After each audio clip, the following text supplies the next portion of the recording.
दोस्तों, अगर आपने भी एसबीआई लाइफ के स्मार्ट वेल्थ बिल्डर प्लान में निवेश किया है और आप तरीके ढूंढ रहे हैं कि किस तरह से आप अपने पैसों को वापस पाएं, तो इस वीडियो को आप अंत तक ज़रूर देखिएगा। सबसे पहले आपको समझना पड़ेगा कि एसबीआई लाइफ का स्मार्ट वेल्थ बिल्डर प्लान एक यूलिप प्लान है, यानी कि यूनिट लिंक्ड इंश्योरेंस प्लान, जो कि आपके पैसे जो है मार्केट में निवेश करता है। और यही कारण है कि आज के डेट में कई सारे यूलिप प्लान जो हैं नेगेटिव रिटर्न शो कर रहे हैं। आप जानते हैं, जब कोविड का टाइम आया था, मार्केट बुरी तरह से क्रैश हुआ था, और जब ये रिकवर हुआ तो इस तरह से रिकवर हुआ कि किसी ने उम्मीद भी नहीं की थी कि मार्केट इतना ऊपर जाएगा। और अभी जो हम देख रहे हैं वो मार्केट में करेक्शन देख रहे हैं कि ये जो मार्केट जो इतना ऊपर उठा वो उसका फेयर वैल्यूएशन नहीं है, वो वापस अपने नॉर्मल वैल्यूएशन की तरफ आ रहा है। और यही कारण है कि अगर आपने पिछले साल अगर इस पॉलिसी को खरीदा होगा तो आपके रिटर्न्स डेफिनेटली नेगेटिव शो हो रहे होंगे, बाकी म्यूचुअल फंड्स की तरह ही। हालांकि अगर आप यूलिप प्लान को डिटेल में समझना चाहते हैं तो हमारा प्लेलिस्ट आप ज़रूर चेकआउट करें। यहाँ पे मैंने यूलिप प्लान को A to Z आपको कवर किया है। यहाँ पे मैंने वो तरीका भी आपके साथ डिस्कस किया है जिससे आप यूलिप प्लान में सबसे बेहतर रिटर्न्स कमा सकते हैं स्विचिंग की मदद से। इस प्लेलिस्ट का जो लिंक है मैं आपको डिस्क्रिप्शन में और कमेंट बॉक्स में दे दूँगा, उसे ज़रूर चेकआउट करें ताकि आप यूलिप प्लान के बारे में बारीकी से जान सकें और आप ऐसा डिसीजन लें जिससे आप बाद में रिग्रेट ना करें। और वहीं अगर आपने इस वीडियो पे क्लिक किया है तो जाहिर सी बात है कि आप कहीं ना कहीं अपना मन बना चुके हैं इस प्लान से अपना पैसा निकालने का। यूलिप प्लान के बारे में आपको समझना पड़ेगा कि यूलिप प्लान में जो है लॉक इन पीरियड होता है 5 साल का, यानी कि अगर आप प्रीमियम को डिसकंटिन्यू करना चाहते हैं तो कर सकते हैं, बट आपका दिया हुआ प्रीमियम आपको तुरंत वापस नहीं मिलेगा।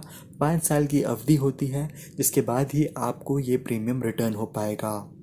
पॉलिसी को बीच में रोकने के 2 रास्ते हैं। एक होता है कि आप आगे के प्रीमियम ना भरें, दूसरा होता है कि आप पॉलिसी को सरेंडर की रिक्वेस्ट करें। दोनों ही केस में आपके मार्केट में जो पैसे निवेश होते हैं उसको जो है बाहर निकाला जाता है और उसे डिसकंटिन्यूस फंड नाम के एक अलग फंड में डाला जाता है। डिसकंटिन्यूस फंड की खास बात यह है कि ये जो है बिल्कुल भी रिस्की फंड नहीं होता है। यहाँ पे जो आपके पैसे हैं वो गवर्नमेंट सिक्योरिटीज़ और बॉन्ड्स में निवेश किए जाते हैं, जिससे आपको 3 से 4% का रिटर्न मिल जाता है। बस याद रहे कि प्लान के शुरुआती 5 सालों में अगर आप प्लान को डिसकंटिन्यू करते हैं तो आपकी करंट फंड वैल्यू में से डिसकंटिन्यूएंस चार्जेस को डिडक्ट किया जाएगा और उसके बाद ही उस पैसों को डिसकंटिन्यूएंस फंड में डाला जाएगा। जैसा कि आप इस टेबल में देख सकते हैं, यहाँ पे डिसकंटिन्यूएंस चार्जेस ईयरली बेसिस पे मेंशन्ड है, यानी कि अगर आप पहले ही साल में प्लान को कैंसिल कराते हैं तो आपको 6% या फिर 6,000 रुपीज़, इसमें से जो भी लोअर रहेगा वो अमाउंट पहले आपके करंट फंड वैल्यू में से डिडक्ट किया जाएगा और उसके बाद ही उस अमाउंट को जो है डिसकंटिन्यूएंस फंड में डाला जाएगा।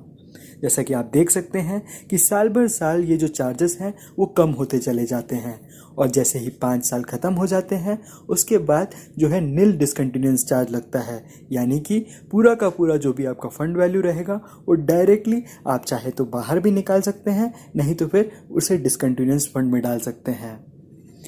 आइए मैं आपको एक एग्जाम्पल की मदद से इसे समझाता हूँ। मान लेते हैं कि आपका जो अभी का फ़ंड वैल्यू है वो 60,000 रुपीज़ है और आपको पॉलिसी को लिए हुए केवल 1 ही साल हुए हैं, तो इस हिसाब से आपका जो डिसकंटिन्यूएंस चार्जेस है वो 6% निकलता है। अगर आप 60,000 रुपीज़ का 6% निकालते हैं तो ये 3,600 रुपीज़ निकलता है। तो 60,000 में से 3,600 डिडक्ट किया जाएगा, बाकी बचा हुआ 56,400 रुपीज़ जो है वो डिसकंटिन्यूएंस फंड में चला जाएगा, जहां आपको लगभग 4% का रिटर्न हर साल देखने को मिलेगा। क्योंकि ये भी एक तरह का फ़ंड है, इसलिए यहाँ पे फ़ंड मैनेजमेंट चार्जेस का 0.5% भी हर साल डिडक्ट होगा। तो सेफ साइड में आप मान सकते हैं कि 3 से 4% का रिटर्न आपको मिलेगा। जैसे ही 5 साल ख़त्म हो जाते हैं तो ये अमाउंट जो है डायरेक्टली आपके जो बैंक अकाउंट में क्रेडिट कर दिया जाएगा। दोस्तों, अगर आपको यहाँ तक का समझ आया है तो इस वीडियो पे लाइक ज़रूर कीजिएगा। अक्सर लोग 5 साल की कैलकुलेशन में बहुत बड़ी गलती कर बैठते हैं। जब आप पॉलिसी का सेकंड प्रीमियम भरते हैं तो आपका फर्स्ट ईयर ख़त्म होता है। इस हिसाब से 5 साल ख़त्म होने के लिए पॉलिसी इशू डेट से आपको 6 ईयर्स तक वेट करना पड़ेगा, तभी आपके जो है 5 साल ख़त्म होंगे। यानी आपका जो 5th प्रीमियम का ड्यू डेट है उसके 1 साल ख़त्म होने के बाद ही आपका 5 पॉलिसी ईयर कंप्लीट होगा और उसके बाद ही आप जो है लाइफ इंश्योरेंस ऑफिस को रिक्वेस्ट करेंगे आपका अमाउंट जो है बैंक अकाउंट में ट्रांसफ़र करने के लिए।